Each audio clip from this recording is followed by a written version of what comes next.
Hey Cole, have you ever wanted to bring an abusive friend back from the dead? What?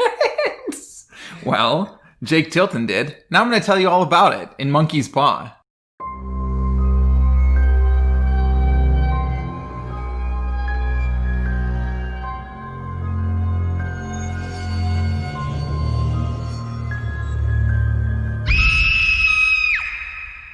Welcome to Second to Die, the horror fiction podcast where we talk about lots of things. And sometimes horror. And sometimes horror.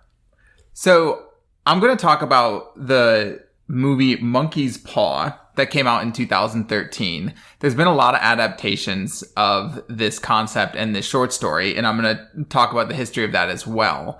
So, getting right into the meat of things, I chose to do Monkey's Paw because it's a movie that is set in and also filmed locally here in New Orleans.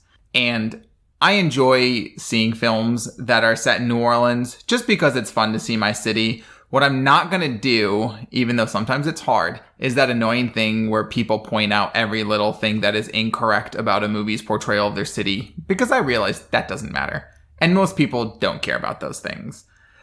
But I will point out some of the more cringeworthy decisions that they made, or some of the things that sometimes happen a lot when people make movies about New Orleans or set in New Orleans that can be a little bit annoying. Okay.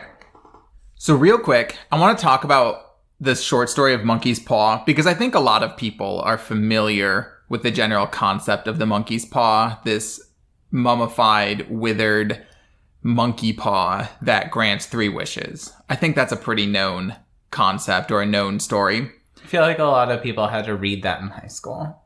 Yeah, and I actually reread it again for this podcast. It's a very, very short story. It was originally published in 1902 in England in a collection that was titled The Lady of the Barge. And the first film adaptation of it actually was in 1915 as a silent film. The short story itself is pretty interesting. It is very creepy. The atmosphere of it is very spooky. And to sum it up, if you aren't familiar with it, essentially it's a man and his wife and their son around the fire in their house. This stranger comes and basically they're telling stories and playing chess. For some reason that's relevant. And ultimately the stranger gives them this monkey's paw, tells them that it is under this curse that for 3 people it will grant 3 wishes. But that it will twist the wishes to essentially teach people a lesson to not mess with fate. And that's the point. And the first wish of the guy is that he wishes that his mortgage is paid off, which is £200, which I guess, according to Wikipedia, is the modern equivalent of $24,000. And he wishes for that. And the next day, his son is killed in the factory that he works in. And when his employer comes to tell him, they give him a goodwill payment of exactly £200 to cover the mortgage. So then the second wish is he wishes for his son to come back from the dead. And when that happens, the son is buried 2 miles away. They're in the house. And then a small amount of time passes, enough for a shambling corpse to make its way to the house. And they start hearing this knocking on the door and realize it's the resurrected corpse body of their son pounding on the door, and the guy and his wife are freaking out, and the wife says, "That's not my son." And ultimately the guy grabs the paw, makes his third wish, which the story does not actually say what it is, but it's very clear to the reader that it is to just make the guy go away. And he makes a third wish, the knocking stops, they open the door, and there's nothing outside. Bum, bum, bum. Exactly. Bum, bum, bum. So anyways, moving right along. They have done a ton of adaptations and film versions of this tale. I think it's just something that people find interesting. There is a very spooky aspect to it. And the whole idea of be careful what you wish for, I think, just appeals to people. And there's a lot you can do with it. One of the noteworthy adaptations was Alfred Hitchcock had the Alfred Hitchcock Hour that used to air from 1955 to 1965. And in 1965, he did a version of that. That hour was hosted, produced, and completely created by Alfred Hitchcock. Oh, that's cool. Yeah. So, that being said, in 2013, they did another adaptation. And this one was directed by Brett Simmons. He's done a couple other more smaller movies, not any blockbusters or anything. And it stars CJ Thompson as the main character, Jake Tilton, and Stephen Lang as Anthony Cobb. Stephen Lang, I actually love. He played Increase Mathers in the TV show Salem, which is very good. If you like anything spooky, Salem is fantastic. Until like the last season. Until the last season, which is bad. But the first season particularly is great. Although I think the Increase Mathers character doesn't come into it until the second season. But regardless. And then it also has this girl, Michelle Pierce, in it. And the reason that I mention her is because CJ Thomason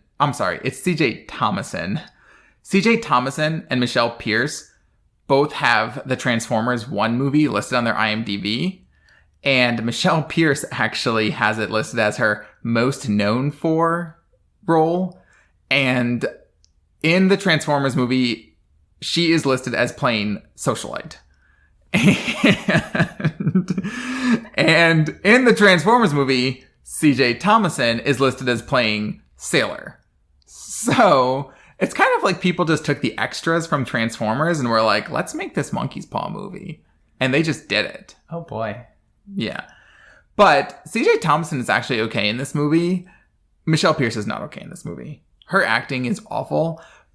And it could be somewhat the writing, but I don't actually think so. Although I will mention that her character has such little depth that the name of the character is Olivia, and they don't even bother giving her a last name. Okay, so getting to the 2013 adaptation, it is a variation on the original story with a slight twist, and I think it actually makes it kind of interesting. And if you're going to draw out a short story into a movie, you have to add something that's going to spice it up a little bit. And so with this, they do. But I will say, I was very hesitant when I first started watching this movie, and I almost decided to just do something different. Because when I first started it, the first scene is everybody at work in this factory, and it's in New Orleans, so that's fine. But the main character, Jake, his best friend in the movie works with him, and he is I don't even know how to put this. He is doing this incredibly thick Cajun accent, and his name is Catfish.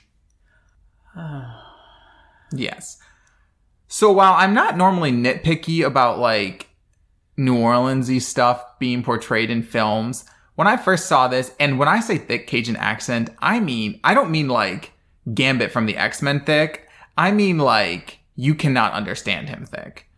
And there are definitely some Cajun people who speak like that. But just so everyone is clear, not really in New Orleans. That's really more of a country thing, like 3 hours to the west of New Orleans.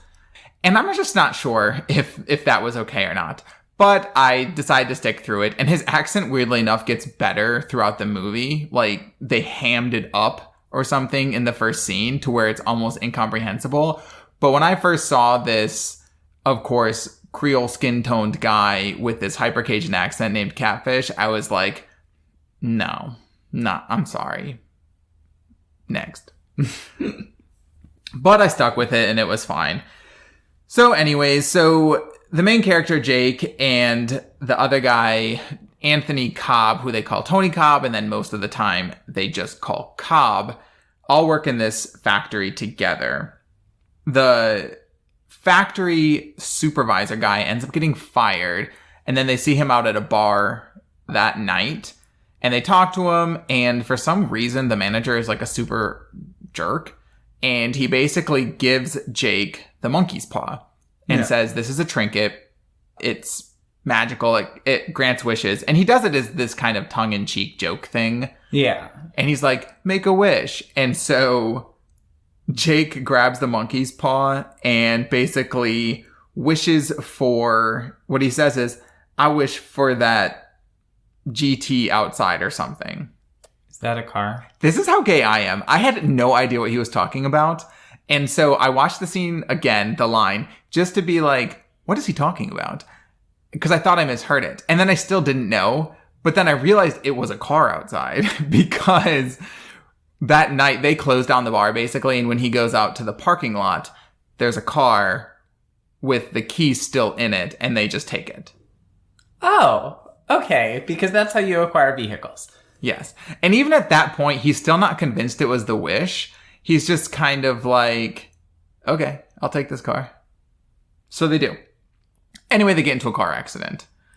And, side note, they get into a car accident because they're driving down the road and, like is so common here in New Orleans, there is an alligator in the middle of the road and they have to swerve to avoid it. Okay. And look, I said I wasn't going to get too nitpicky about the whole New Orleans thing, but I will, I didn't even mention when they ordered a beta in the bar and it actually ended up being 2 glasses of whiskey when a beta is a beer. I didn't say anything about that. But driving down the road and having an alligator just in the middle of the road, I'm sorry. That really doesn't happen. Anyways. No. Potentially a peacock, though. Shout out to the Holly Grove peacock. Yeah. Yeah, it could be a peacock or chicken. There are a lot of neighborhood chickens. Yeah. But so anyways, I kind of rolled my eyes a little bit at that because it's very clear that they're trying to do the thing where, the deer jumps out and people have to swerve and they get into a car wreck. But they're like, yuck, yuck, New Orleans. Let's put a gator in the road. It's not Florida. No, it's not. I was literally taught how to run away from alligators in kindergarten PE class. Yeah, and I mean, we have alligators in the swamps, but New Orleans is not really the swamp. No, I mean, it's a city. A small city, but it's a city. Yeah. So anyway, they get into a car accident, and Cobb was not wearing his seatbelt, so he goes flying through the window and dies. So Jake feels super bad about this, takes out the monkey's paw, and basically makes a wish that Cobb weren't dead. So after that, he tries to flag down a vehicle that's coming down the road. And then for some weird reason, it's a weird scene. He flags down the vehicle. The vehicle is clearly sees him and is going to start to stop. And Jake runs away. So that happens. And it ends up being this very pretty blonde girl. She calls 911. And as she's calling 911, Cobb stands up from behind her. She gets spooked, turns around, and he says, "Am I still dead?" And I'll point out at this point that Stephen Lang, who plays Cobb, is a very good actor. And so the way he delivers the lines is actually legitimately creepy. And I enjoyed his performance in this movie. There's only a couple people that were really not fun to watch. I'll mention them. So anyways, so instead of taking him to the hospital like a normal person would do, this girl is like, I'm just going to take this guy back to my house. Probably also worth mentioning for people that aren't familiar with Stephen Lang, he's very handsome for an older guy. Oh, okay. That makes sense then, right? Yes. Because handsome people you just take back to your house. Well, yeah. Yeah, so she's fixing him up a little bit, and then all of a sudden she decides this guy has a gash in his forehead from this car crash, and then she decides that she has always been into, as she puts it, the older fellas, and straddles him and starts to, I guess, try to make something happen, but he's like a zombie, so he's having none of it. So he pushes her off of him and stands up, and she gets real affronted. And he goes into the bathroom, looks himself in the mirror, he comes out. That's not important. But he's leaving, and he has her hoodie in his hand, and she goes, "Hey, that's my hoodie." And he stops, walks up to her. She tries to take the hoodie, so he wraps it around her neck and strangles her to death. Oh, like you do. Yes. I can a little bit sympathize because I wear a hoodie pretty much 80% of my life that I'm not at work. Because I love hoodies. And if somebody tried to walk out with my hoodie, I'd be really mad. But I would never kill somebody over a hoodie. Unless it were really soft. God. Okay, so anyways, now is the point in the movie where I mentioned that Jake's character has this ex-girlfriend named Olivia, who is played by Michelle Pierce, who is a terrible actress. I'm sorry, Michelle Pierce. Please don't sue us. But her character is not likable. She's very robotic when she delivers the lines. You feel almost nothing for her. And also, the whole point of their relationship in the story is that they were old, I don't know, high school sweethearts or something, and something didn't work out between them, which is never explained. And she ended up marrying Jake's boss, not the supervisor who got fired, but his boss named Kevin. So a lot of this movie is basically Jake wanting his old girlfriend back, and Jake and Kevin don't get along. It's really dumb. I am not going into this, but it's okay because eventually Kevin is killed. So. By whom or by what? At least tell me how he dies. I'll tell you how he gets killed. Basically, so when Cobb comes back, it's explained later that the reason he is like this is because he is brought back with no soul. But Cobb comes back and he is super demented and twisted and evil, and he wants Jake's third wish. Because Cobb has a son with this woman named Abby. Abby does not let him see his son. So he wants Jake's third wish to be to let Cobb have his son back. So anyways, it's kind of dumb because he could just ask for the monkey paw instead after Jake uses his third wish. That's beside the point. But essentially, Jake says, I can't give you my third wish. And Cobb says, why? Because you want to waste it on Olivia. And then Cobb says, you can get Olivia without a wish, don't worry. So Cobb goes and kills Kevin, thinking that if Olivia is not married, that Olivia will get back with Jake. The Kevin death scene, by the way, you would probably enjoy, because I know you like watching those hydraulic press videos. So Cobb puts his head into a hydraulic press and pushes the button. Oh my god. Yeah. That's so exciting. Yeah. I thought of you when I watched that scene because I know that you watch those videos on Instagram and stuff. Oh, my favorite is the Barbies. So, anyways, so then the movie gets a little bit derailed in terms of plot and logic, as so many horror movies do. Because then for some reason, Cobb decides that he needs to kill all the members of Jake's family to make Jake give him this wish. And I think the logic is that if Jake has nobody to care about, he won't use his wishes on himself. Like, Jake's mother is dying of cancer, and Cobb thinks that Jake might use his wish to cure her. So Cobb goes to the hospital and smothers his mother in her hospital bed. Jeez. Yeah. That's one way to go about it. Yeah, and then the hospital tells Jake that the mom died of a heart issue, even though I feel like, now granted, I am not a pathologist, but I feel like if somebody is asphyxiated, then their cause of death is going to be asphyxiation, right? Like, that's a thing. Theoretically, yeah. Anyway. I don't know anything about that sort of stuff. Anyway, moving on. Then also Cobb goes and tries to kill Jake's brother and his brother's wife as well. I have actual no idea why he decides this is necessary, because Jake doesn't even get along with them in the movie. And so the sort of illogical plot movement in this movie is the only reason that I didn't love it, even though the atmosphere of it is actually okay. And the story is fine because it's not a story that they created. It's a story that they just riffed on. And to be truthful, Stephen Lang probably saves it because his whole character of this resurrected soulless guy is done so well. I mean, he seems so cold and so creepy and genuinely terrifying. It's just strange decisions that they use to have him kill people. And sometimes it felt like they were having him kill people just for the sake of killing people, which is okay in a slasher film, for instance, when the killing is meaningless. But in a movie like this, where there is a plot and things should make a little bit of sense, I don't love it. Yeah.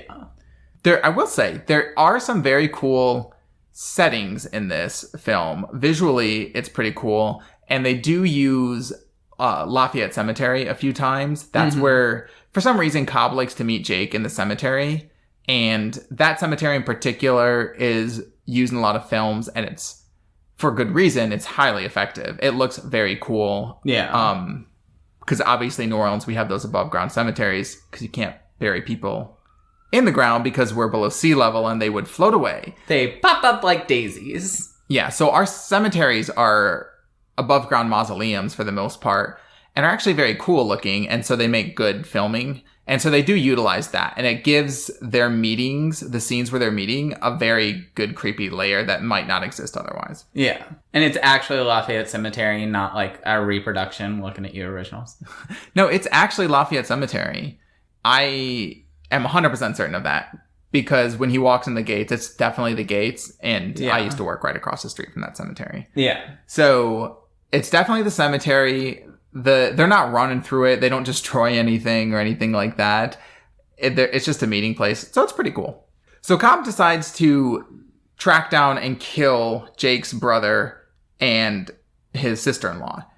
He follows him to this cabin. While that's happening, Jake and Catfish had gone to visit the supervisor who had given him the monkey's paw, because he kind of realizes that something crazy is going on. And he also decides to go see a fortune teller in Jackson Square to investigate this further. It is actually Jackson Square, and there are actually fortune tellers there, so it's pretty believable. And the fortune teller basically does his tarot and tells him that he is responsible for the man with no soul. So, spooky. But, so they go to see the guy who gave him the monkey's paw after realizing that maybe there's something real about this monkey's paw. One of my favorite things in this movie that I did not even realize until I went and read the original Monkey's Paw story is the nod to the original story in this is that the supervisor, his story with the monkey's paw is the original story, except that they make him the brother of the person dying. Let me elaborate. He basically, the supervisor, tells them that his dad wished to pay off his mortgage, and their son got deployed to the military, was killed, and his life insurance was the exact cost of their mortgage. Oh, okay. And then his dad and mother were so grief-stricken that they wished the son back to life. But there was something wrong with the son, and so ultimately they had to use the last wish to correct it. So I thought that was kind of cool that they did that nod to the original story by putting in the character who gave the monkey's paw to Jake as somebody whose story directly is the original version. Yeah. That's kind of cool. Yeah. So anyway, so after they talk to him, and he, of course, is like, yeah, that monkey's paw is cursed. You shouldn't have used it, but he did. So whatever. They leave. Weirdly enough, Cobb kills that guy after that scene, which makes almost no sense because there's no reason to kill him. Because the whole point is he was killing people because he wanted that third wish and he wanted to make Jake give him the third wish. Yeah. But then he just kind of starts like killing everybody who was a side character in the movie. I think just to give the movie more death scenes, to be honest with you. Well, the supervisor also told Jake, that the monkey's paw was cursed, which would make Jake hesitant to use his third wish. Yeah, I suppose that's true. So anyway, Cobb follows Jake's brother to this cabin. They realize they're being followed, and they end up calling Jake, and in kind of a very suspenseful, gruesome way, Jake is on the phone with his sister-in-law when Cobb kills Jake's brother with a machete to the head, like split in two. Oh boy. And then it shows Jake on the phone, and he basically hears Cobb murdering the sister-in-law, but it's not shown. And it's actually quite effective. Interesting. Because it seems anxiety-inducing. So then Jake goes to the cabin, and Abby and Abby's son is there now. So that's Cobb's ex and Cobb's son. The one that Cobb wants Jake to use his wish on. So wait, Jake goes to the cabin with Abby and Abby's son? Abby is already there for some weird reason, even though she's never seen going there, nor would she have any idea where that cabin is because it's Jake's brother's cabin. Okay. Yeah. What if the real gag is that Jake's brother was cheating on his wife with Abby, and the son is not actually Cobb's son, it's Jake's brother's son? I mean, that would be a more interesting plot, to be honest. Because I feel like what happened is they were like, well, this movie's already almost an hour and a half. We gotta wrap things up. So Abby's just at this cabin now. Awesome. Okay. So Abby and her son are at this cabin. Jake shows up. Cobb is there. For some reason, not explained in the movie, Cobb has started to sort of deteriorate and decay. The only thing I could think of in my head is maybe it's that his body was still decaying as if it had died, even though it hadn't died. But that is me just trying to give credence to this movie because they do not tell us that or anything along those lines. But Cobb is like barely able to speak, bleeding from one of his eyes and his mouth and from his mouth. So it's like, it's weird. But anyways, he can barely talk, but Olivia is also there. I'm sorry. Cobb had kidnapped Olivia and brought her there as well. So Cobb is basically taking Olivia and threatening to kill her unless Jake uses his wish. And even though he can barely speak, he basically just keeps moaning like, my son, my son. So then Jake takes the monkey's paw and says, I wish that my friend Cobb had his soul back. God, this is so bad. Okay, what happens? Yeah. So you would think that there would be this big moment where he gets his soul and realizes everything he's done wrong, but that does not happen necessarily. So then Cobb gets mad because he used the wish like that, and he stabs Olivia, but only in the shoulder. It's not a fatal blow. Because he has his soul, so he's not going to kill her. Yeah. So then Cobb and Jake get into fisticuffs, and Cobb like pummels the crap out of Jake, but then does kind of get his soul back, realizes like all this bad stuff that's been going on. And then him and Abby are kind of in this like weird scuffle. But then ultimately what happens is Cobb shoots himself in the head. And the bullet hole from the bullet exiting his head into the wall is mysteriously shaped like a monkey skull. I beg your fucking pardon. Yeah, like a rough outline of one. But still, it's pretty dumb. Anyway, so then the final scene of the movie, basically, Jake had been like really beaten to death and his face was all kind of like mashed in and bloody. So he comes to in the ER and he's on a stretcher and they're rushing him through in the hospital. And he just keeps saying, where's the paw? Where's the paw? Where's the paw? And so, you know, they're going to do some sort of dumb cliffhanger ending. And I was just waiting for it. And then it cuts to Abby and her son, and she had sold her house and they're moving.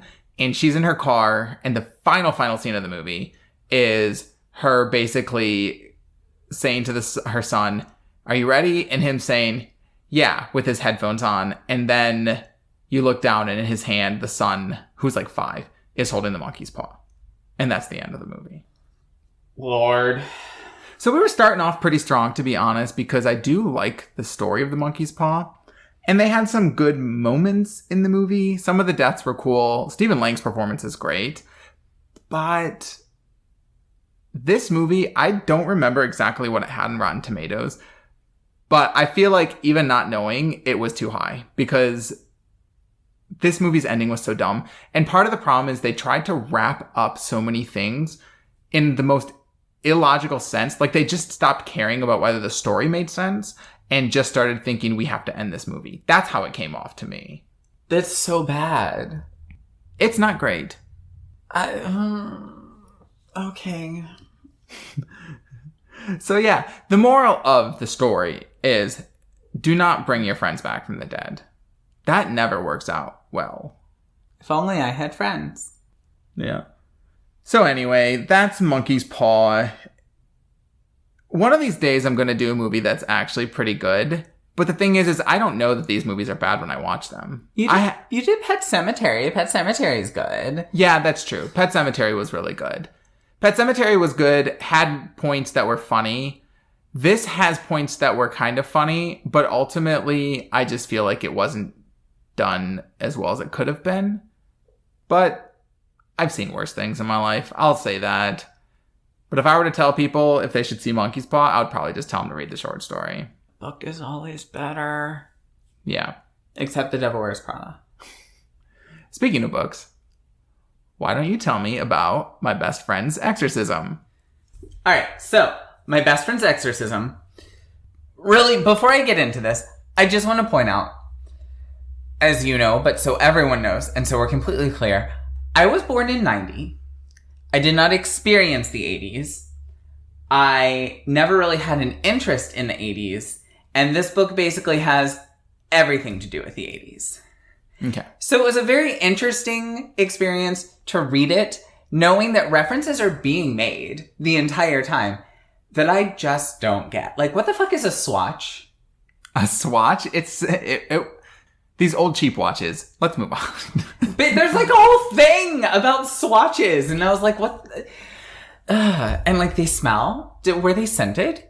I don't think they were scented, but I think, if I'm remembering correctly, I think swatches had maybe fabric bands. So maybe they absorbed scent? I don't remember them being scented, to be honest. I don't know. There was just a whole thing about swatches, and I was like, and it's early on it was early on enough in the book that I was just like, well, this is going to be one of those experiences. Anyway, back on topic. My best friend's Exorcism was written by Grady Hendrix, who is my favorite horror author. Mm-hmm. I think he is fantastic and wonderful, and I will eventually talk about everything he's ever written. It was originally published in 2016. Let me read you the blurb. High school sophomores Abby and Gretchen have been best friends since 4th grade.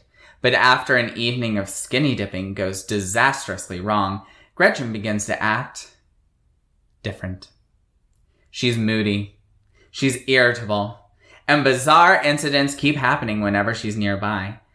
Abby's investigation leads her to some startling discoveries, and by the time their story reaches its terrifying conclusion, the fate of Abby and Gretchen will be determined by a single question. Is their friendship powerful enough to beat the devil?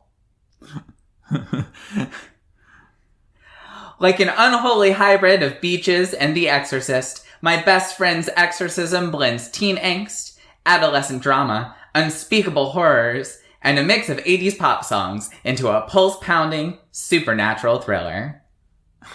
I mean, that sounds amazing. He clearly wrote this to be kind of campy. Yes. Okay. 1,000%. Yeah. Because it sounds campy, but in like the best of ways. The problem is all the camp went over my head. Because it's all 80s camp. So, sadly, I'm not going to talk a lot about it. Because I didn't get a lot of it. That's okay. I mean, I feel like, not getting the specific references, I feel like the general aesthetic of the 80s is at least well known. Yes. Like, I can see the cover that I'm sure you're going to talk about in a second. So we can talk about that. I love the cover. So I have the paperback version. The reason why that's important is the hardback version is boring as hell. The cover of it. Yes. Okay. In comparison, at least. The paperback version is made to look like a VHS tape. Rest in peace, Blockbuster. Oh, I can see that, yeah. And it even says VHS on it. It says VHS. There are stickers. There's a Be Kind, Please Rewind sticker. On the back, there's a staff pick sticker. Okay. So it's clearly meant to look like a rental VHS tape. You know, the front is super lurid. It's actually all scenes from the book. Okay. The like weird cacophony of imagery that you're struck with. My favorite part is the back is like live action photos of people. Oh, yeah. But also scenes from the book. Huh. And actually, it's the scene I'm going to start off talking about. So it's a wonderful transition because sometimes I'm lazy. And I like when my transitions are built in. So our first couple of chapters are just some backgrounds to Abby and Gretchen's friendship. I'm not going to go into them because, to be completely honest, it is basically 2 chapters of 80s references. Okay. Which, again, not to point out our age difference, if you read it, having been born in the early 80s, I think you would love it so much. Because you, at the very least, have memories of this time period. And I wasn't born. Yeah, I mean, I remember some things. I would say I probably remember the early 90s more than I remember the 80s. But I think that there is a little bit of bleed over. I mean, I was 9 when the 80s ended. But I guess I remember a little bit of it. But the story really starts on a warm summer night. And Abby and Gretchen are hanging out with 2 other friends of theirs named Glee and Margaret. What the fuck kind of name is Glee? Anyway, so they are all hanging out at Margaret's family's house because Margaret is old money. And they decide to drop acid. Okay. Like you do. Yeah, for sure. And they're not feeling like anything's happening. They're all just kind of hanging out. Gretchen is talking about some boy that she met over summer camp named Andy. He plays in later. And then all of a sudden, Gretchen decides that she wants to go skinny dipping. So she runs to the edge of the dock behind Margaret's family's property, taking off her clothes as she goes, and jumps off. The other girls go and they try and find her, and they can't. She's nowhere to be seen. So they're going through the woods, and they're looking, and Abby finds a blockhouse, which is what it's called, on Margaret's property. It's basically just like an old-fashioned, like, shed sort of outbuilding. Okay. And as she's walking by, she hears a voice whispering her name. So she runs away. Like you do. It wasn't Gretchen's voice. It was like a weird, like... Yeah, no, I would run away. Spooky voice being like, Abby. I don't care if it's a voice you do know. If I'm like out in the woods and I hear your voice whispering to me instead of just talking, I'd probably run away too. Good to know in case I ever want to scare you in the future. So the next morning, they're looking one last time before they have to admit that Gretchen is gone. And Abby walks back past the blockhouse and she finds Gretchen inside. And Gretchen is still naked. She seems very confused as to what happened. And Abby takes a glance inside of the blockhouse and there's a circular slab in the middle. And all over the walls and all over the slab are symbols drawn in red paint. Yeah, okay. Okay, girl. That sounds like my first apartment. God. But that's essentially where it starts. And then things go downhill very, very quickly. Gretchen stops bathing. Ooh. Yes, just like period. That might be the scariest part of this, but I haven't heard the rest, so. Oh, you haven't heard about Spirit Week, but it's only about 2 bullet points down in my notes. Oh, God. So we'll get there soon. Gretchen stops bathing. She never changes out of her clothes, so she wears the exact same thing every single day. So at one point, she tells Abby that she's no longer a virgin because she was attacked the night that she disappeared. And she says every time that her skin is exposed, she feels hands grabbing at her. And she also says that she constantly is feeling taps on the back of her neck. And the taps are always in 3, which is a sign of possession. Right. I learned this from Kimberly's podcast. She does an entire episode about, like, 3 taps. I only learned it, I'm assuming it's the same story, honestly, from the movie The Conjuring. It's like a mockery of the Trinity or something. Yeah. I learned that because Kimberly did an episode on her podcast. You know, my sister has a podcast with her best friend from work. It's called The Dark Roast Pod. You should totally check it out. It's great. But anyway, all of these signs of possession culminate to Spirit Week at their school. And I don't remember what the theme of Monday, Tuesday, and Wednesday were. But Thursday was Slave Day. What? So I'm going to read. Is that I didn't ever have Spirit Week in high school, I don't think. But I did go to a summer camp and we had Spirit Week. But I do not remember a Slave Day. I don't feel like that's okay. Well, I went to high school in the 2000s and we did not have Slave Day.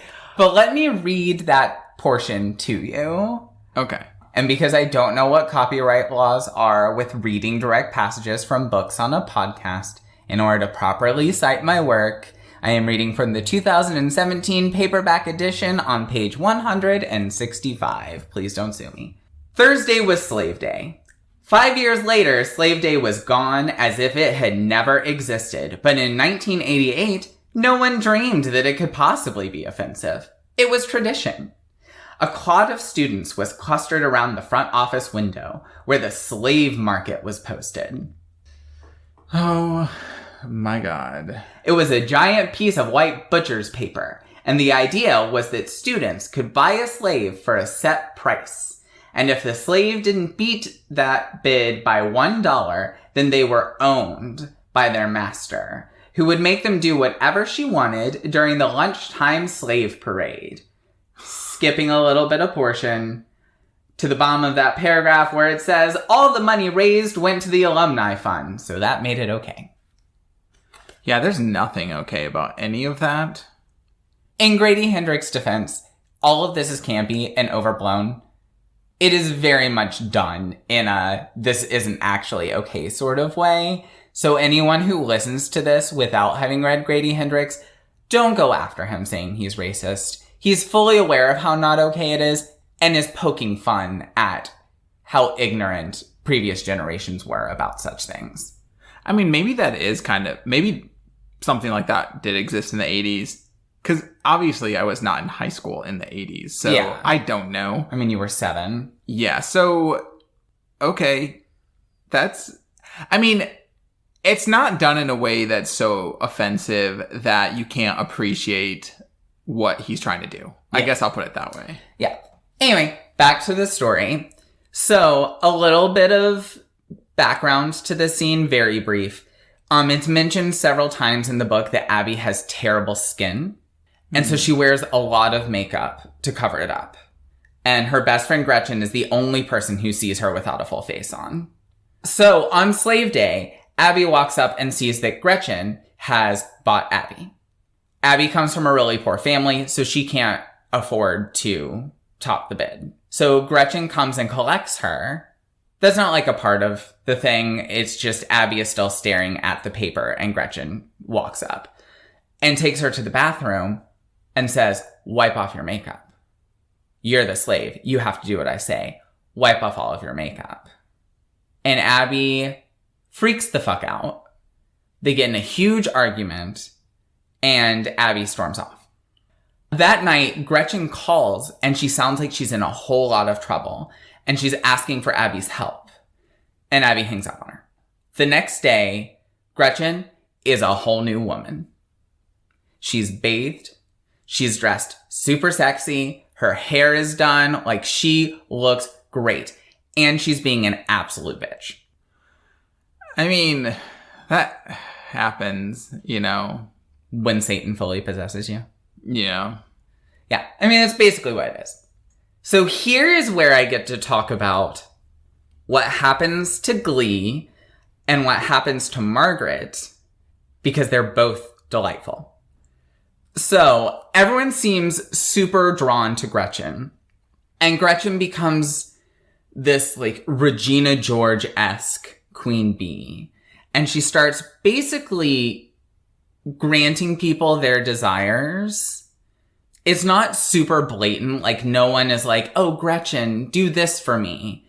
It's just she helps them.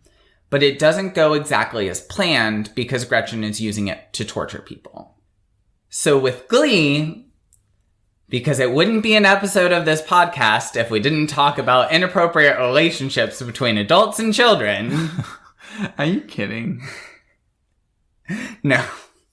Oh, man. It's not really that. Like, it's not actually bad. I just wanted to make that joke. Sure. Because this is now the 3rd episode. Glee has a crush on Father Morgan. They go to a Catholic school. Okay. This is in Charleston, South Carolina. She has a crush on Father Morgan. This is actually a pretty short part. Gretchen basically pulls some strings so that Glee gets to work with Father Morgan closer and closer. And she spends less and less time with her friends. But the interesting part is there is a scene where Abby is leaving school and papers are raining down. And they are photocopied papers of love letters to Glee signed by Father Morgan.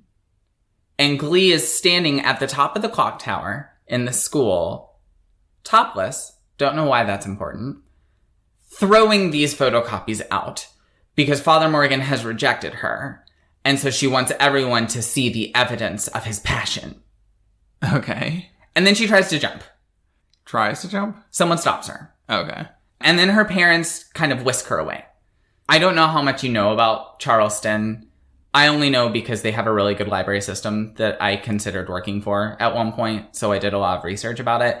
Charleston has a lot of like old Southern money in it. And this is a private school and Abby is a scholarship student. So all of her friends are super wealthy. And so Glee's parents just kind of squirrel her away and spirit her off to like a rehab center because they have the money for that. That's the end of Glee's thing. It's far less interesting than Margaret. Okay. So Margaret comes from like serious old money. There's a lot of references to how rich her family is. And Margaret is described as being curvy, but like super, super gorgeous.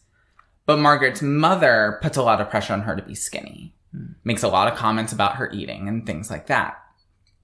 And so Gretchen gives Margaret these weight loss shakes that she found.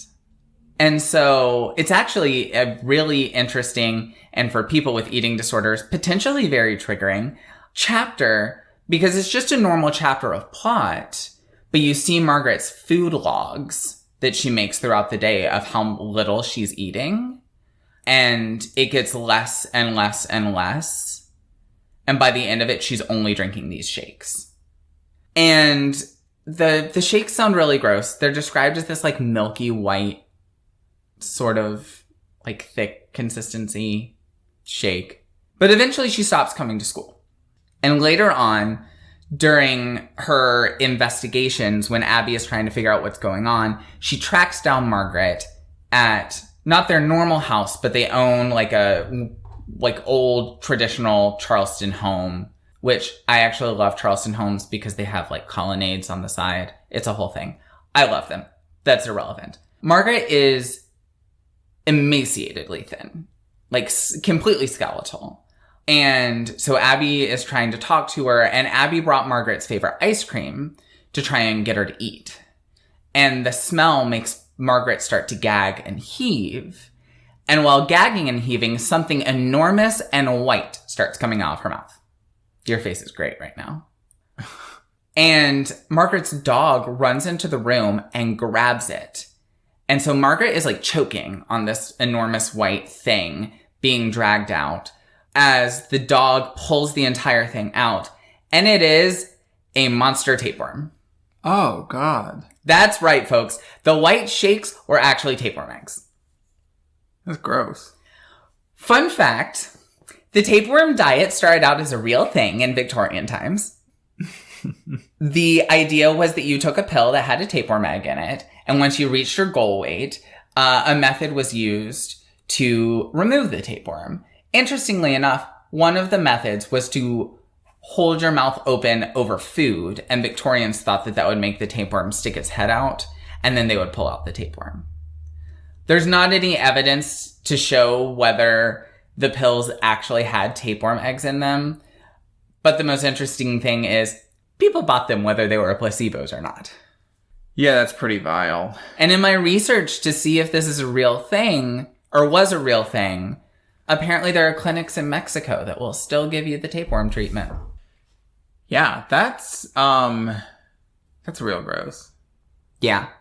Yeah, it's one of the most interesting scenes in the whole book. So during all of this, Abby is investigating what's going on with Gretchen. One of my favorite scenes during the investigation is she's sitting it's at school. So picture her, she's sitting in a desk in front of Gretchen's desk, and she's turned around talking to Gretchen.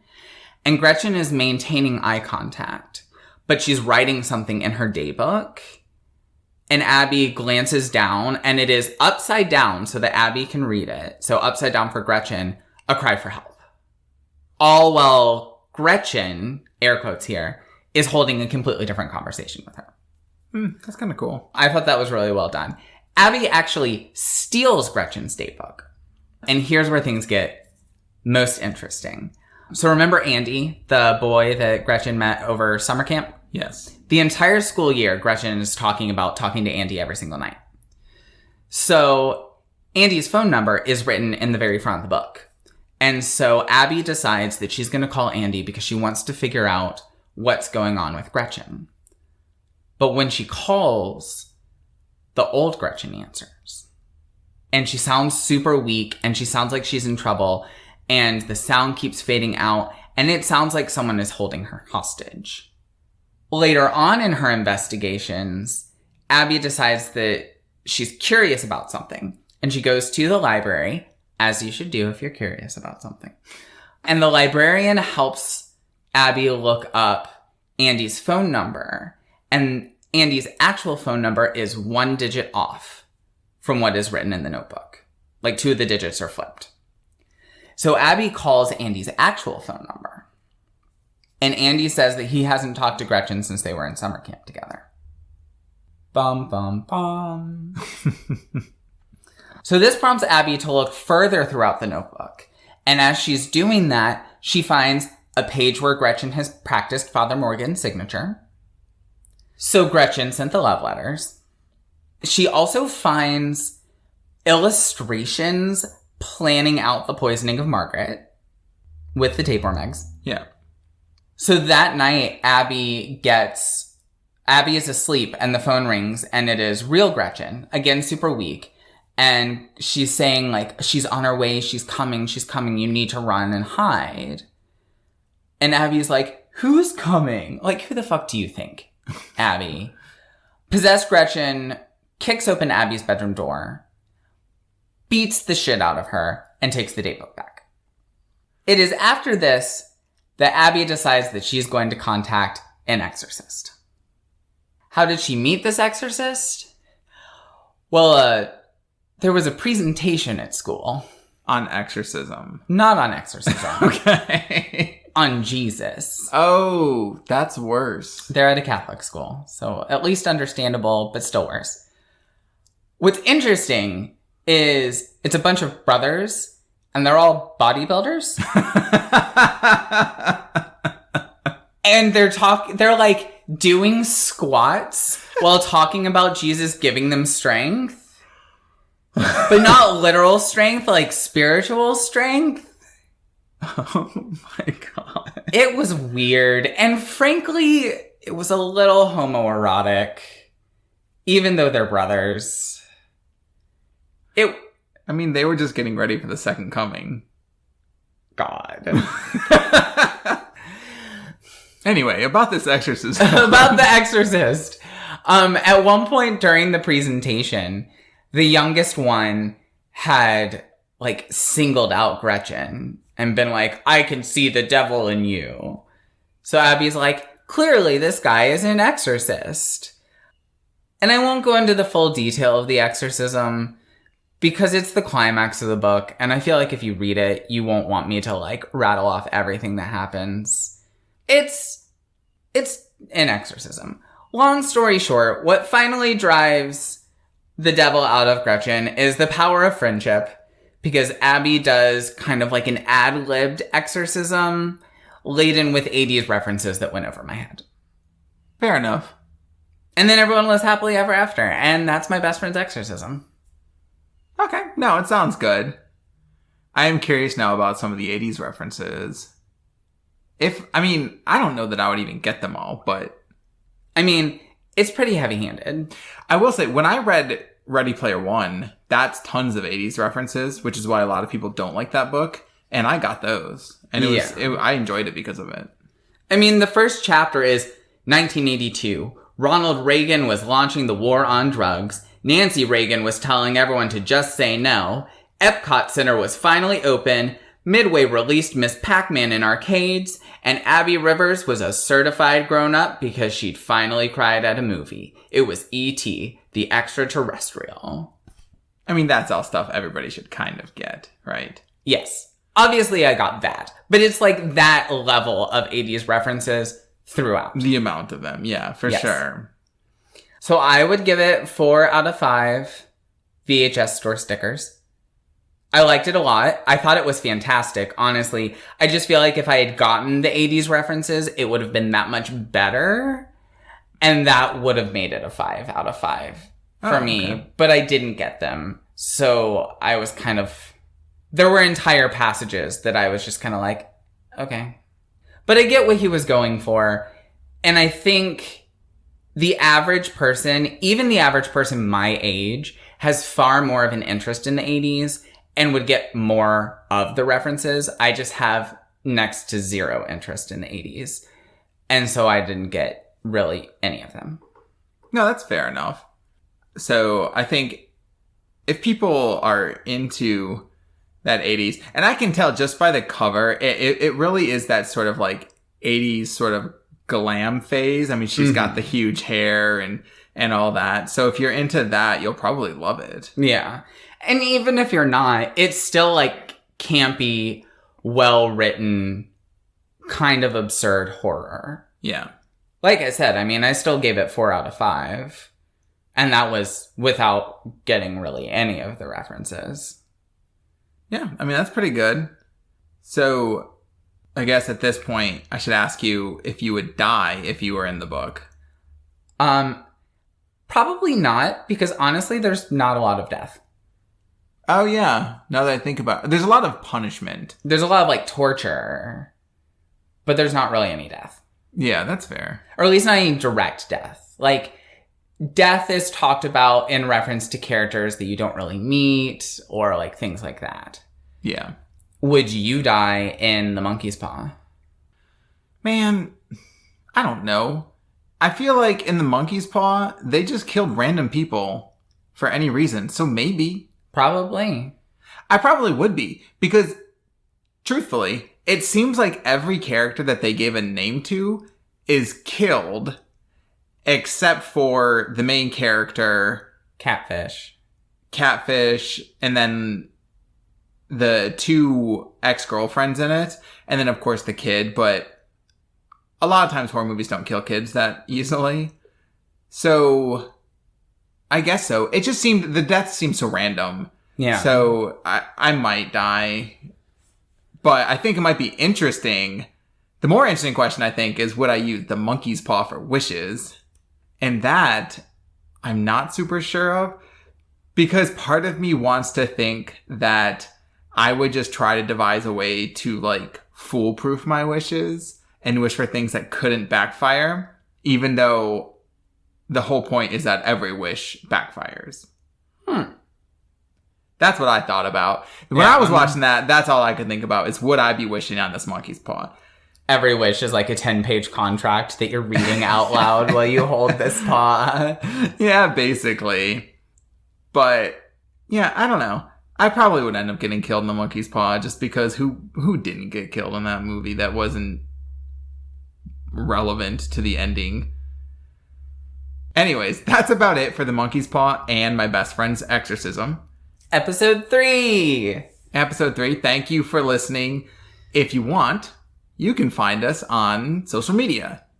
Yes. So you can find us at Second to Die Pod on Instagram, Second to Die Pod on Twitter, and also, though I'm not really sure exactly how much I can post there, if you just want to see a list of the books that I have read with my ratings for them for this podcast, you can also find us on Second to Die Pod on Goodreads.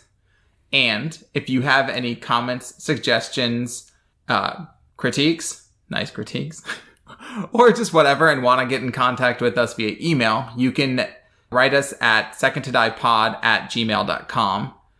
And for sure, recommendations of any other things that you'd want to hear us talk about, movies you want me to watch, or books you want Cole to read and then discuss, we would love to hear from you. And remember, if you can't be first, you can always be second to die.